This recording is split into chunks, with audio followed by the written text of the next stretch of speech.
sunshine in the day. Trying to make this darkness go away. I'll paint with colors and I'll sing until my lungs give out. The sunshine in the day. Leave my windows open so I can hear the sound of people talking and the wind blowing in the trees. Hi, Mom. How are you doing? Come here. So good. Oh, is that? Darkness starts to fade. Feels like things are gonna go my way. I'm gonna let the sunshine in the day. I'm gonna let the past be filled with smoke.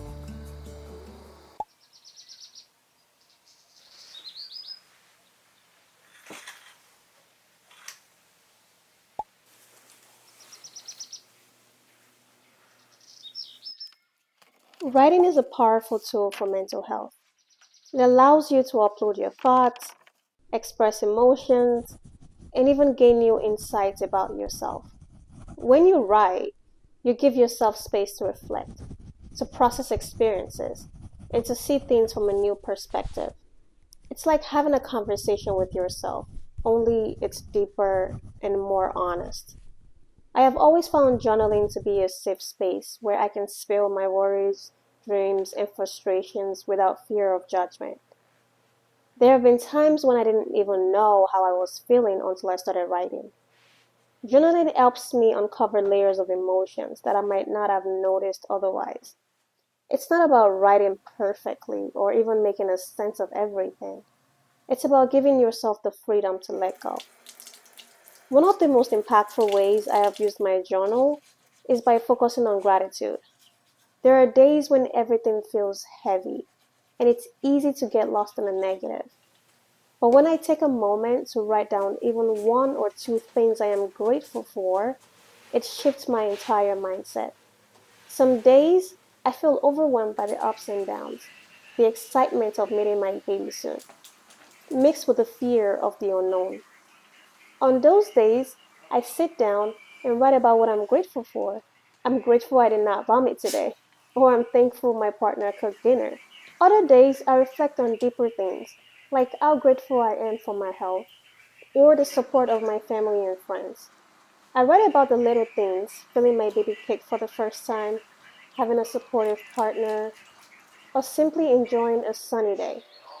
Gratitude shifts my perspective from focusing on what's stressful to appreciating what's beautiful and meaningful in life. Where is the peanut butter? Oh, it's up there, above the sink. If writing isn't your thing, you can try other forms of self expression, like voice recording your thoughts or creating art. The point is to check in with yourself, see how you're feeling, give those emotions an outlet. Sometimes the simple act of acknowledging how you feel is enough to help you feel better and clear your mental clutter.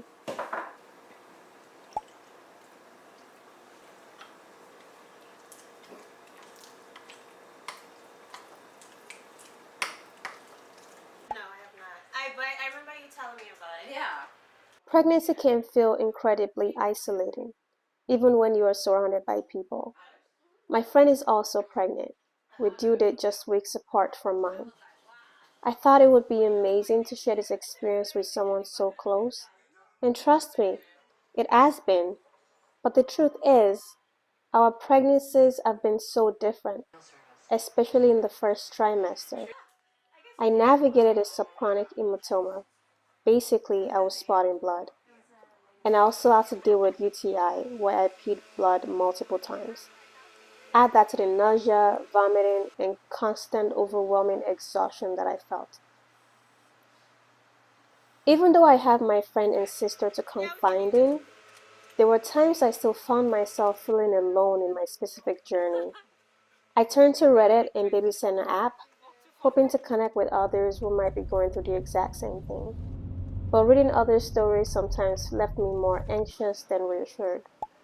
I felt like my mental health was declining because I didn't know what was going on with my body.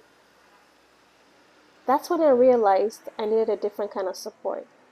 I eventually joined a prenatal support group in my second trimester, and having that space to talk openly about my feelings and fears has made such a huge difference. Maybe a little bit of banana peppers. Whatever you're going through, whether you're pregnant or not, I want to remind you that bottling up emotions only lets them grow.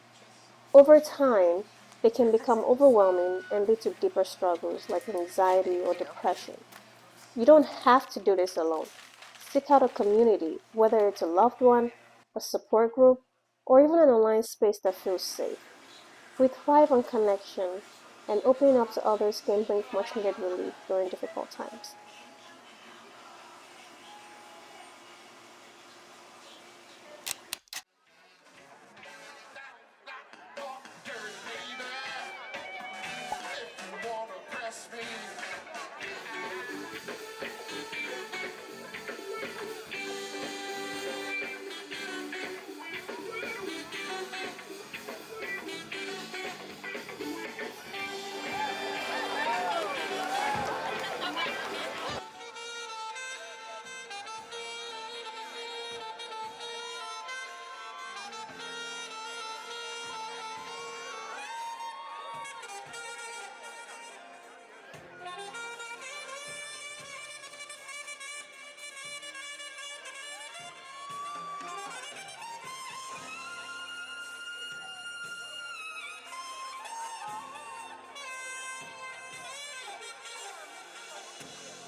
Blue dew,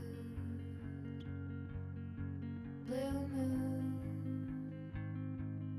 kinda mysterious, shaded with someone I'm not really into. Do you need to fix it? Talking bullshit. It's hard to see you when your eyes look dull. Who's gonna save you? Who's gonna make you not blue?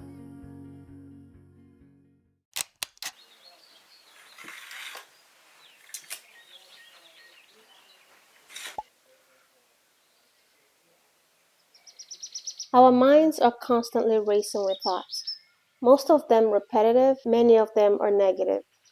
It's estimated that we have around 60,000 thoughts a day, and 75% of those tend to be negative. If we don't take the time to observe what's going on in our heads, we can easily get letting stress and worry take control of our day. I found recently myself thinking about everything from the health of my baby to the fear of childbirth. Thoughts like, what if I can't handle the pain? Or, am I going to be a good mom? Raced through my mind constantly. It's easy to feel overwhelmed when your thoughts spiral, especially when they go unchecked.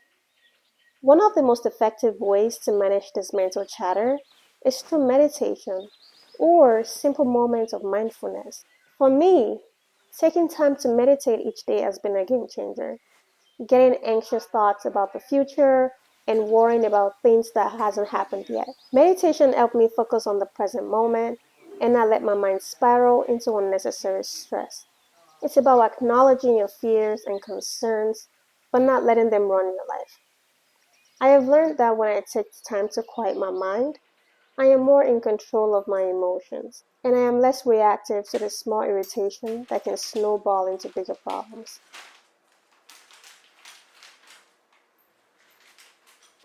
If meditation seems intimidating, start small. Take 5 minutes to close your eyes and breathe deeply, or just sit in silence with your thoughts.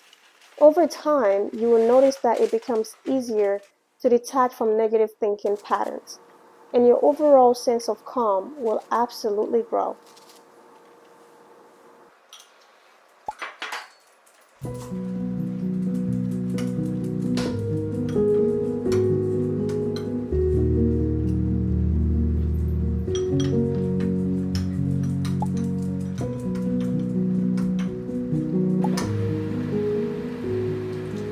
The girl that was her friend. Amelia. Amelia's friend. For Kylie. You did? No?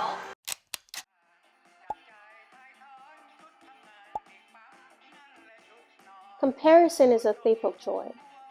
We live in a world where it's so easy to look at other people's lives, especially on social media, and feel like we're falling short. But the truth is, everyone is on their own journey, and what works for one person might not be right for you. I have fallen into comparison traps many times, whether it's seeing someone else's career success, a relationship that seems perfect, or even someone's health journey. It's easy to think, why isn't that me? But what I have learned is that comparison only distracts you from your own growth. Every time I focus on someone else's path, I am taking energy away from walking my own. When you're growing a baby, everyone has an opinion about your size, your symptoms, your choices. I've gotten comments like, oh, you look so big, or are you carrying twins because you look so big? At first, these comments bothered me, but I have learned to tune them out because at the end of the day, as long as my baby is healthy and comfortable, that's all that matters. I am learning to embrace my pregnancy for what it is, unique to me. That mindset has helped me feel more at peace and less stressed about trying to measure up to some imaginary standards. It's important to focus on your own path and not let others' opinion or experiences dictate how you feel. Instead of comparing, celebrate yourself. Perfection doesn't exist. For me, I know I am exactly where I need to be, even if it doesn't look like someone else's timeline. No one has it all figured out, and trying to live up to an impossible standard only creates more stress and anxiety. The next time you catch yourself comparing, pause and reflect on your own journey. Ask yourself, what am I proud of? What progress have I made in achieving my dreams? Celebrate your own achievements, no matter how small. It helps you stay focused on your own path and bring more joy into your life.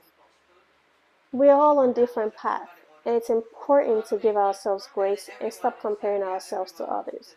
Your journey is yours alone, and that's something to be proud of.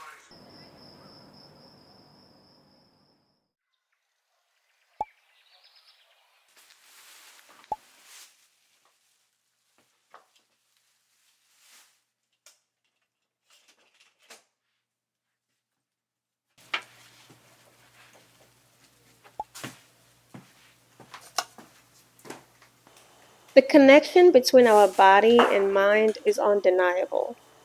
When your body feels good, your mind tends to follow suit. Maintaining a healthy lifestyle is not just about looking a certain way. It's about giving your body what it needs to function at its best, physically, mentally, and emotionally. For me, I've noticed that when I'm eating well and staying active, my mood improves dramatically. I'm not talking about extreme diets or punishing workout routines, but simply making mindful choices about what I eat and how I move. Early on in my pregnancy, I realized that eating sweets made me sluggish and sick, so I tried to stay away from sweets. Before I became pregnant, I tried to focus on balance, nourishing my body without being too restrictive. A healthy diet, regular exercise, and enough sleep are pillars that support your mental resilience. Sleep is another huge factor in mental health. I have had my fair share of restless nights, and they always lead to more stress and irritability the next day. Getting enough sleep helps your brain recharge, which in turn helps you manage stress better. Small, consistent habits like going for a walk or stretching can make a big difference. It's not about perfection, but about balance. When you take care of your body, You are showing yourself respect, and that respect spills over into how you feel mentally and face life's challenges with more emotional strength and clarity.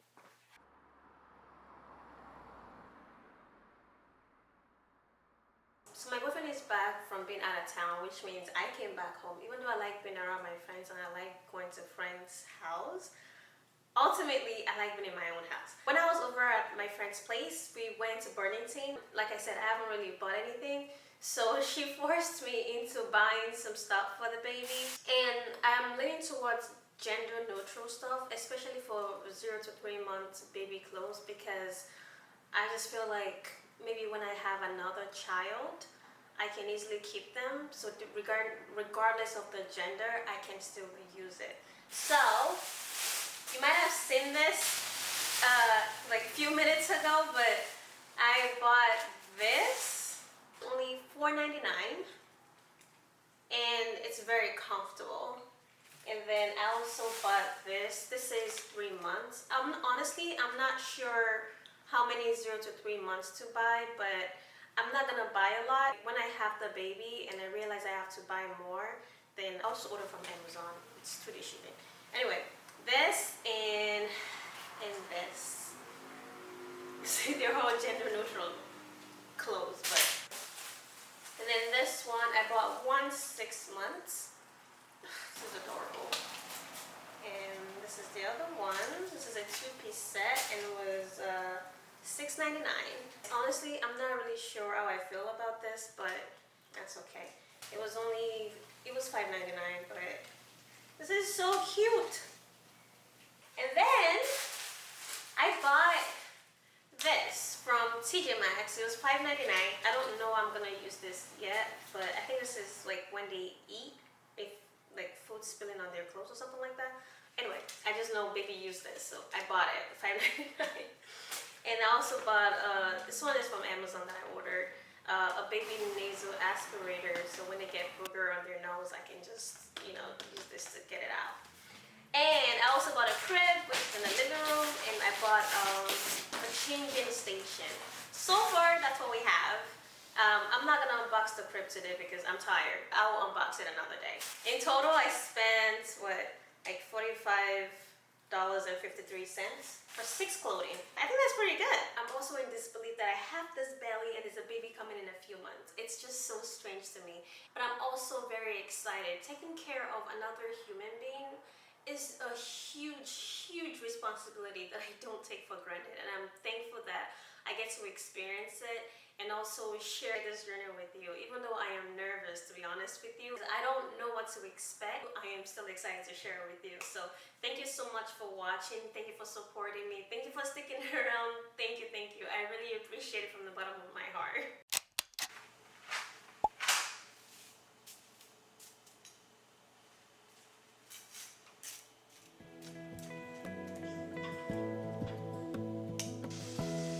Give me love, give me all your love, oh 'cause I want you. No one else makes me feel this way, don't know what you do.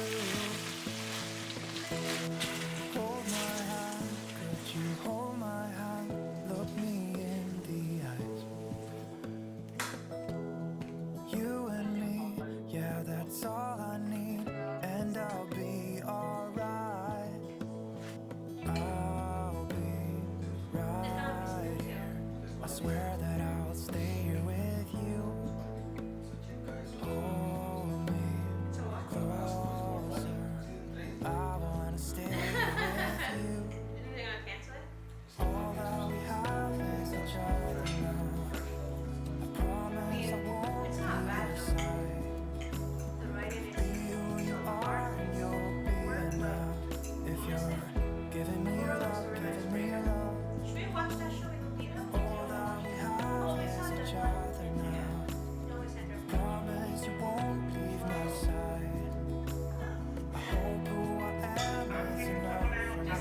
Taking care of your own mental health isn't just about feeling good. It's about creating a strong foundation for how we approach life as a whole. Whether it's building a support system, meditating, journaling, or simply nurturing your body and mind, the key is to find what practices resonate with you and make them a part of your routine. This small intentional act of self-care can help one move through any phase of life with more peace and presence. Remember, it's not about thriving for perfection, but rather doing your best and extending grace to yourself in the process. After all, the more I care for myself, the better I can care for the new life growing inside of me. If you're